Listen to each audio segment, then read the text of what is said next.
Alors voici maintenant une matrice que j'ai simplifiée au maximum pour te donner les 5 rouages qui vont te permettre d'accélérer ton entreprise. Alors tout d'abord, je vais faire un préambule. On peut être excellent dans son métier et avoir des résultats financiers qui sont déplorables. On peut être un excellent hypnothérapeute et ne pas gagner sa vie. Et on peut être un moyen hypnothérapeute et très bien gagner sa vie. Pourquoi? Eh bien parce que les gens font souvent une confusion entre leur métier et quelque chose qu'ils ne perçoivent pas toujours, qui est l'entrepreneur derrière ce métier. Derrière un artiste, il y a un producteur. Eh bien, lorsque nous sommes auto-entrepreneurs, lorsque nous n'avons pas de patron, lorsque nous n'avons pas d'associé, eh bien, nous devons savoir qu'il y a un entrepreneur qui soutient le métier. Et cet entrepreneur, il a 5 rouages à vérifier, 5 rouages à élever pour élever ses résultats. C'est un métier, entrepreneur. Donc, quelque part, quand on est auto-entrepreneur, eh bien, on fait 2 métiers. On fait le métier d'entrepreneur et on fait le métier de notre expertise, de ce que nous savons faire. Ce métier d'entrepreneur, en fait, il a une seule question à se poser. Un et un seul but. L'entrepreneur, le chef d'entreprise, c'est celui qui se pose toujours la question de où est l'argent? Où est l'argent actuellement sur mon marché? Où se trouve l'argent? C'est celui qui sera toujours aux aguets de « il faut qu'il y ait suffisamment d'argent qui rentre dans l'entreprise pour qu'elle soit viable et donc il faut que je sois attentif aux opportunités et aux menaces ». Parce que parfois il y a des menaces, parfois on est sur un marché qui tout à coup s'effondre parce que le monde change. Oh, si je le vois venir, je peux m'y préparer. Si je suis mis devant le fait accompli, je dois y réagir. Donc l'entrepreneur, c'est juste quelqu'un qui regarde et qui se dit « où est l'argent ?» Et quand il voit, il va venir positionner à la sortie de ce flux financier son entreprise pour que le flux financier vienne remplir son entreprise et qu'il puisse produire des produits et des services qui vont réjouir et contenter ses clients. Pour faire cela, on va travailler sur 5 rouages. Quand on est entrepreneur, on doit travailler sur 5 rouages. Ça veut dire qu'on doit consacrer du temps dans son agenda à travailler sur son entreprise et non pas dans son entreprise. Quand je suis en train de prester, que j'ai des séances, que j'ai du coaching, tout ça c'est très bien. Mais ce n'est pas ça qui fait que mon entreprise prospère. Ce qui fait que mon entreprise prospère, c'est quand je m'assieds à ma table là derrière, là, je ne sais pas si tu la vois, là, juste là, que je m'assieds là, que je prends une feuille de papier et que je réfléchis, que je me dis ok, maintenant où est l'argent? Où est-ce que je dois me positionner pour continuer à assurer la pérennité et la prospérité de mes entreprises? Ça se passe où? 5 rouages. 5 rouages qui se nomment comme si, tu peux les voir, que tu retrouves dans ton agenda spin évidemment. Vers la fin de l'agenda, tu as les quelques éléments les plus importants de ce programme pour avoir les bases qui t'accompagnent partout. Il y a la pulsation, il y a le positionnement, il y a le client, il y a l'offre et le canal de vente. C'est tout, rien de plus. Si on veut élever ses résultats, on peut travailler sur 1 rouage, 2 rouages, 5 rouages. On veut hausser tous nos rouages, constamment, un petit peu, beaucoup passionnément, suivant ce qu'on a envie, suivant ce qui est pertinent pour nous dans l'instant, suivant l'énergie qu'on a, le temps qu'on a. La pulsation, on va retrouver la vitalité, l'efficience, on sait faire. La vitalité et l'efficience, on sait faire, on a le programme SPIN. L'identité, on sait faire, on a les diapasons. Et le sens. Ça va nous demander de poser le socle de nos heures, de redonner, de réévoquer le sens que ça a, pour que ça vibre, pour que ça pulse. Voilà. Si la pulsation singulière s'éteint, eh bien, il y aura moins d'énergie qui sera investie dans le reste des rouages et l'ensemble tournera moins vite. Donc la pulsation, premier rouage sur lequel on veut être toujours très attentif. Quand on est entrepreneur, quand on est chef d'entreprise, c'est comme quand on est sportif de haut niveau ou comme quand on est grand chef ou grand artiste. On a l'obligation d'être très attentif à nous-mêmes parce qu'on est notre premier actif, parce que notre énergie, c'est ce que nous pouvons investir et que si notre énergie est de basse qualité, on va entraîner une baisse dans tout ce que l'on touche. Donc la pulsation singulière, on sait faire. La deuxième chose, c'est le positionnement. Alors le positionnement, il a 3 points. C'est le positionnement de toi à toi. Pour commencer, on sait qui on est? Ok. Est-ce que tu te reconnais vraiment à la hauteur de qui tu es? Est-ce que tu es sincère avec toi?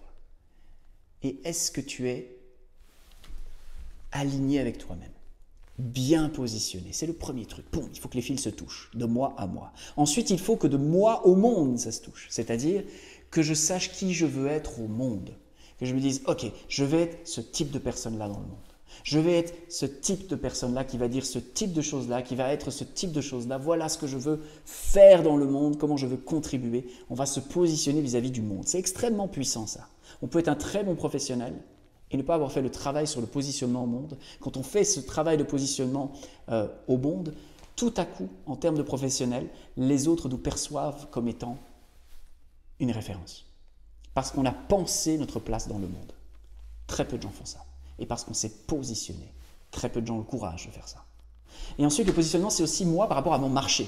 Ok, je m'adresse à un marché, peut-être c'est le marché des gens qui veulent une eau de qualité, peut-être c'est le marché des gens qui écoutent de la musique, peut-être c'est le marché des gens qui aiment passer 1 heure dans un cabinet et sortir du cabinet en se sentant hyper bien. On est sur un marché. Et sur ce marché, il y a plein de gens qui proposent des tas de choses, des tas de produits, des tas de services pour produire certains résultats. Parce qu'évidemment, nos clients, ce qu'ils veulent, c'est obtenir un résultat qu'ils espèrent ou éviter une douleur. C'est toujours ça qui les meut et c'est ça qui fait qu'ils achètent nos produits ou nos services. Donc du coup, qu'est-ce qu'on peut amener? C'est comment je vais me placer sur le marché? Comment je vais me présenter? Quel personnage je vais présenter? Ou comment je vais me placer? Tiens, tout le monde vend ça, peut-être que je pourrais proposer quelque chose d'un peu différent. Mon positionnement sur le marché. Rien qu'en changeant ces éléments-là, les éléments de positionnement, en haussant la valeur perçue sur notre marché, ou en s'engageant dans le monde, ou bien en changeant quelque chose qui ne va pas faire qu'on va être meilleur que les autres, mais différent, rien qu'en bougeant ces éléments-là, on peut tout à coup devenir incontournable et du coup vraiment hausser nos résultats, nos ventes et tous les résultats que vont générer nos entreprises. Donc ça, c'est vraiment très très précieux et très puissant de travailler sur le rouage du positionnement. Ensuite, on a le rouage du client. Alors chez moi, le client, il s'appelle le client pulsant. Parce que je me suis rendu compte que puisque le client est roi, eh bien, je n'avais pas envie d'accueillir n'importe qui comme client. Parce que je n'ai pas envie que n'importe qui soit mon roi. Je choisis mes rois. Donc, je choisis mes clients. Et comment est-ce que je choisis mes clients? Eh bien, je les choisis de manière à ce qu'ils soient pulsants pour mon entreprise. C'est quoi un client pulsant? Il a 4 caractéristiques. D'abord, c'est quelqu'un qui achète mon produit, de base.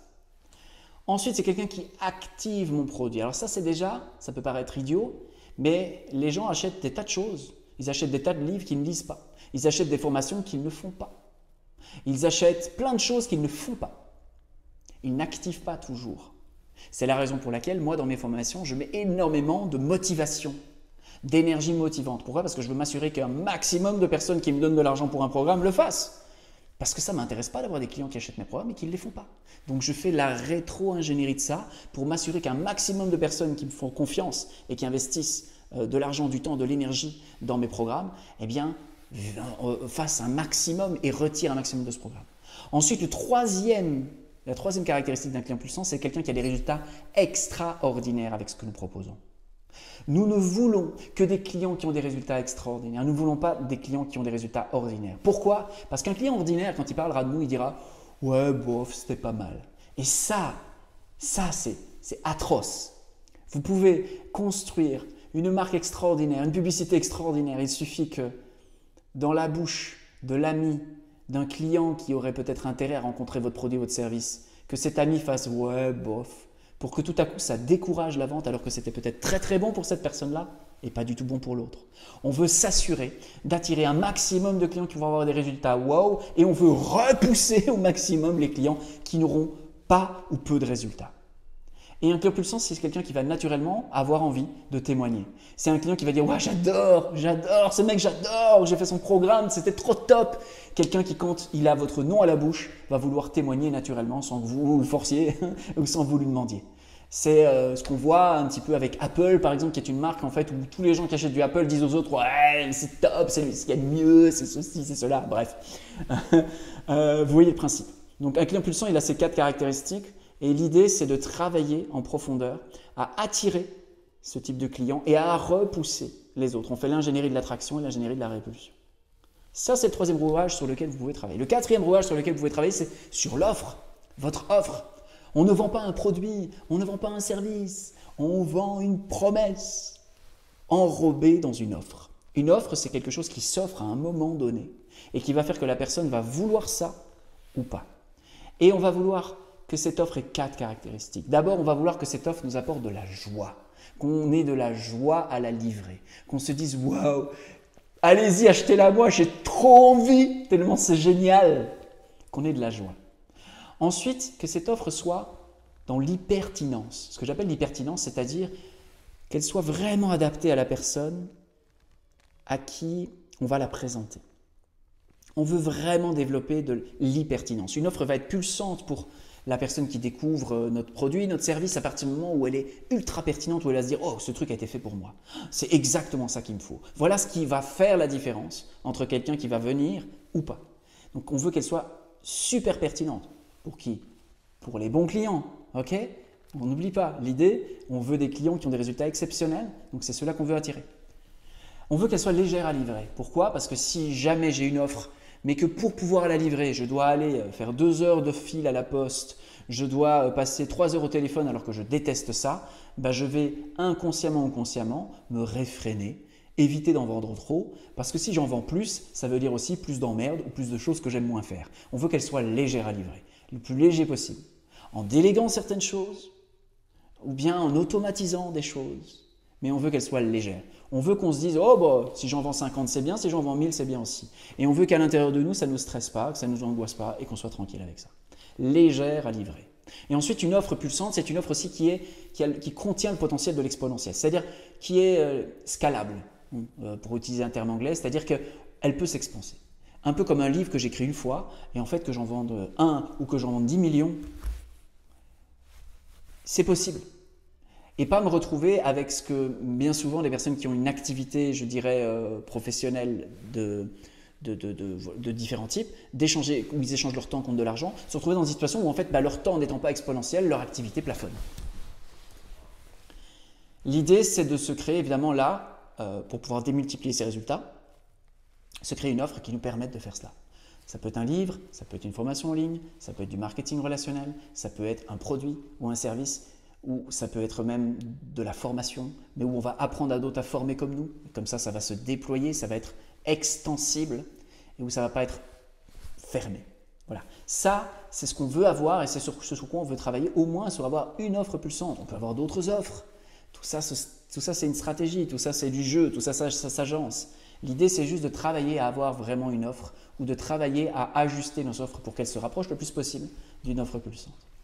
5e et dernier rouage pour démultiplier littéralement tes résultats, c'est le canal de vente. Le canal de vente, c'est le canal de communication qu'on va utiliser pour faire entendre à notre marché, aux personnes qui peuvent être intéressées, qu'on a quelque chose pour elles, qu'on a un produit et un service exceptionnel.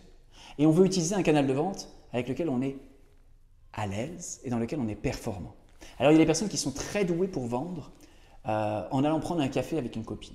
Il y a des personnes qui sont très douées pour vendre en prenant leur téléphone. Il y a des personnes qui sont très douées pour vendre en assemblée. Il y a plusieurs canaux de vente possibles, allant depuis l'appel téléphonique, la rencontre en présentiel, le webinaire, la page de vente. Il y a plein de choses possibles aujourd'hui pour proposer ses produits et ses services. Ce qu'on veut, c'est repérer dans son histoire là où on va être bon en vente, et on est tous bons en vente. Okay? Tous bons en vente. C'est juste qu'on n'est pas bon en vente quand on pense qu'il faut vendre d'une certaine manière. Mais on est tous bons en vente parce qu'on est tous capables de vendre une idée. Sinon, on ne serait pas là. Si on n'était pas bon en vente, on ne serait pas là. On n'aurait pas survécu. On a réussi à vendre quelque chose qui nous a permis pendant des années d'obtenir 3 repas par jour de la part de nos parents. On leur a vendu un truc. Sinon, ils ne nous auraient pas payé avec 3 repas par jour. Croyez-moi, il n'y a rien de gratuit, vraiment. Donc, l'idée, c'est d'identifier quel est le canal de vente dans lequel on est le plus fluide, dans lequel on a le plus travaillé. Et choisir vraiment un et le travailler en profondeur pour vraiment devenir excellent dans au moins un canal de vente. On n'a pas besoin d'être bon dans tous les canaux de vente. On n'a pas besoin d'avoir une page de vente, d'être bon en vidéo, de faire des webinaires, de faire des rencontres en présentiel, de machin. On n'a pas besoin de tout faire. Juste de repérer une chose dans laquelle on est bon et de devenir excellent dans cette chose. Tout en parallèle, en développant un autre canal de vente. C'est ce que je recommande. Ayez un canal sur lequel vous pouvez vraiment performer et améliorer vos performances, et un autre canal sur lequel vous investissez sur l'avenir en disant « Ok, je vais diversifier mes canaux de vente, je vais travailler ce canal-là pour les 3 prochains mois, pour les 6 prochains mois, pour la prochaine année. » C'est aussi quelque chose que vous pouvez faire sur les réseaux sociaux, sur votre communication, sur toute chose. Et il y a plein de gens qui me disent il faut être sur Facebook, il faut être sur Insta, il faut être sur LinkedIn. Mets-toi là où sont tes clients, deviens bon dans un canal et ensuite développe un autre canal où tu penses que tes clients sont aussi. Voilà ce que je leur donne en général comme réponse pour qu'ils puissent exceller dans un canal à bien l'exploiter et puis développer un autre canal pour pouvoir diversifier leurs canaux de vente. Voilà les 5 rouages. Une pulsation qui nous donne envie de faire notre activité, un positionnement de soi à soi, de positionner sur le monde, positionner vis-à-vis de son marché, qui est clair et qui est puissant, des clients qu'on a choisi d'attirer parce qu'ils sont extraordinaires, parce qu'avec eux on fait des choses extraordinaires, qui achètent, ils activent notre produit, ils ont des résultats exceptionnels, ils en parlent autour d'eux. Une offre qui permet réellement de livrer avec joie, quelque chose qui va générer beaucoup d'adhésion parce que c'est pertinent pour eux et parce que c'est léger de notre côté à livrer et une offre qui nous permette d'atteindre les sommets et au-delà. Et ensuite un canal de vente qu'on maîtrise et d'autres canaux de vente qu'on va développer au fur et à mesure du temps. Voilà ce que j'ai fait 4 années de suite pour multiplier par 2,6 mon chiffre d'affaires. J'ai travaillé sur ma pulsation singulière, tout est dans le programme SPIN. J'ai travaillé sur mon positionnement encore et encore et encore. J'ai travaillé sur mon client en découvrant peu à peu avec quel client j'obtenais les meilleurs résultats, en affinant ma communication, en disant c'est pour ces gens-là, mais ce n'est pas pour les autres. En créant des offres, toujours avec ce modèle, en me disant ok, créer des offres qui sont vraiment pulsantes et en comprenant quel est mon canal de vente, en le densifiant et en développant d'autres. Voilà ce que je voulais partager avec toi. Maintenant, ce que tu peux faire comme exercice, c'est déterminer pour les 3 prochains mois par combien tu as le désir, tu fais le choix ou tu as l'élan de multiplier l'énergie de ta pulsation singulière, multiplier l'efficience de ton positionnement, multiplier l'attraction que tu vas avoir sur tes clients pulsants, multiplier la qualité et la performance de tes offres, multiplier les résultats de tes canaux de vente. Voilà, tu peux mettre cela en te disant voilà, je vais mettre un grand coup là-dessus ce mois-ci ou ce trimestre-ci. Et c'est un bon exercice pour vraiment te dire ok, je vais aller chercher de la croissance à cet endroit-là. Parce que quand on sait où on va chercher de la croissance, eh bien ça devient simple. Si on sait que c'est sur le positionnement, on va peut-être engager une agence qui va nous aider. On va peut-être se faire conseiller par un coach qui va nous aider. On sait qu'on doit monter en compétence. Du coup, ça devient assez simple de se dire comment est-ce que je fais pour monter en compétence sur telle ou telle chose. Mon idée, c'était de te donner vraiment une vision méta pour que tu puisses avoir quelque chose de très clair, que tu saches que si tu veux augmenter en performance dans tes entreprises, eh bien, tu as 5 rouages sur lesquels tu peux approfondir. Et à l'intérieur de chacun de ces rouages, tu vas trouver des choses extraordinaires.